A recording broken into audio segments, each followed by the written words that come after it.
Doctor City. Stephen Hawking, quizás uno de los científicos más reconocidos del siglo, mejor dicho, del siglo XX y de principios del siglo XXI, falleció como consecuencia de la esclerosis lateral amiotrófica, una enfermedad que se produce por la degeneración de las células que en el sistema nervioso central se dedican al movimiento. ¿Qué es eso? ¿Bajo qué condiciones se presenta? Y obviamente a quiénes afecta. De la mano de los principales especialistas, les damos la bienvenida a esta emisión de Doctor City. Como siempre decimos aquí, un programa hecho por ustedes y para ustedes. Juan, en la cabeza de nuestro equipo, hoy aquí coordinando, sencillamente les dice bienvenidos en compañía de todos nosotros.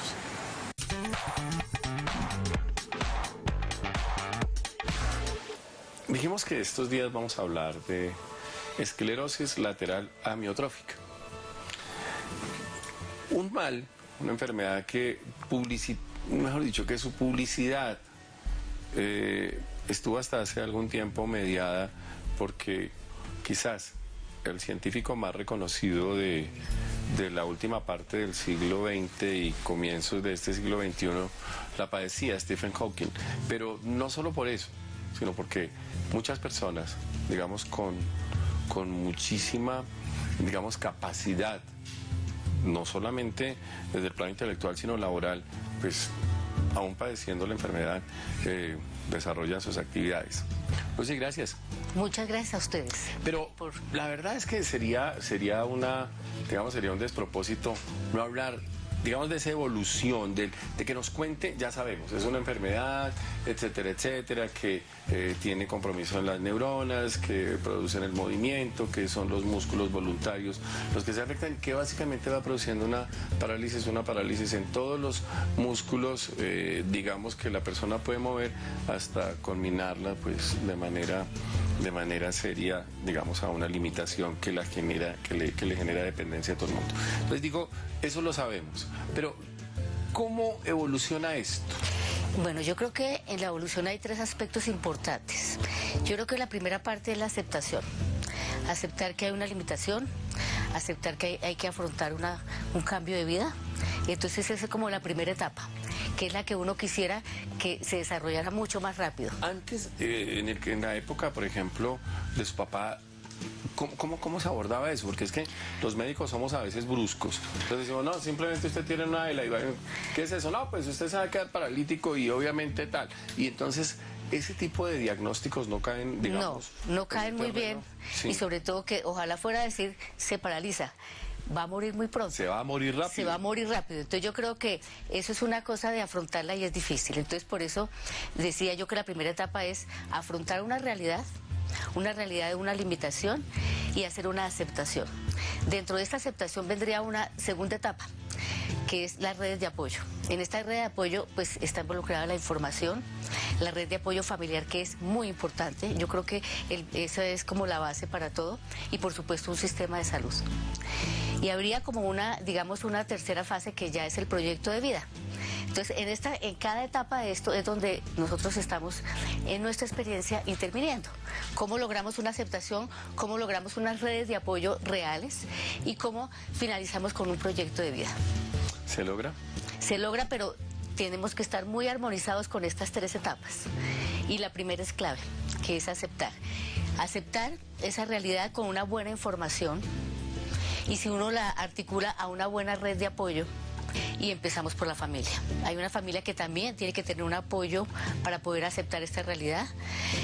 Un sistema de salud, que tenemos que estar muy bien informados. Me llama la atención, Lucy, que generalmente en muchas patologías, algunos elementos, digamos, que parecieran como necesarios, flaquean. Hablo, por ejemplo, del sistema de salud. Y aquí podría uno decir que hay una cosa que flaquea mucho. Ajá. Y es esas redes. Hablemos de la familia. Usted lo acaba de decir, esa aceptación, la aceptación de la familia es muy difícil. Muy difícil. Sin embargo, cuando hay ese amor incondicional, se cambian Primero los estilos de vida. Total. Total, o sea, se cambia total. O sea, Porque hay que aclararlo, esto no es solamente para la persona no, que es la ELA no llega sino a todo el entorno familiar. Sí, señora.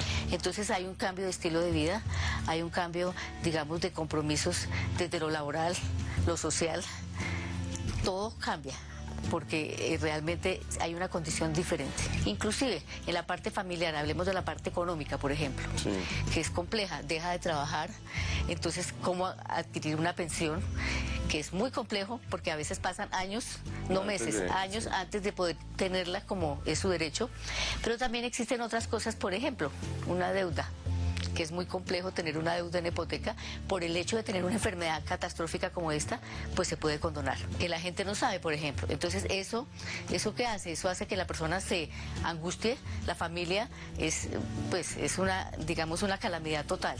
Además de estar enfermo, pues viene toda la limitación. Con algo que la gente no entiende o no entendemos, desafortunadamente, y es que el eje de todo este proceso sigue siendo el paciente, porque en plenitud absoluta de su capacidad mental, pues de una u de otra forma... Claro, se compromete y miremos que estadísticamente es en adulto joven, o sea, en plena edad productiva. Sí, entonces es una persona que va a dejar de trabajar, va a dejar de producir y por supuesto se cambia su vida.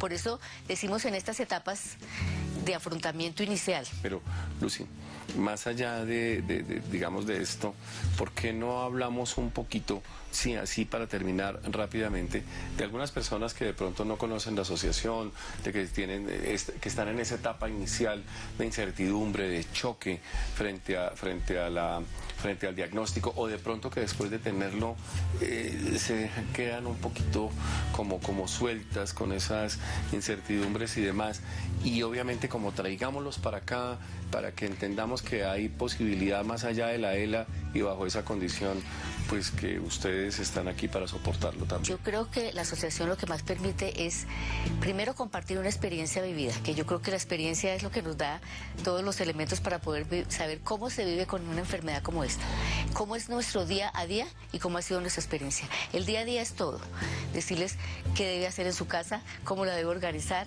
A veces hay que hacer cambios locativos o simplemente decir, siga su vida y adaptemos una condición. Ajustes necesarios, fáciles algunos, otros más complejos, pero que requieren, ojo, de un soporte y por encima de todo de los aportes de las personas que a través de la experiencia han conocido de este mal.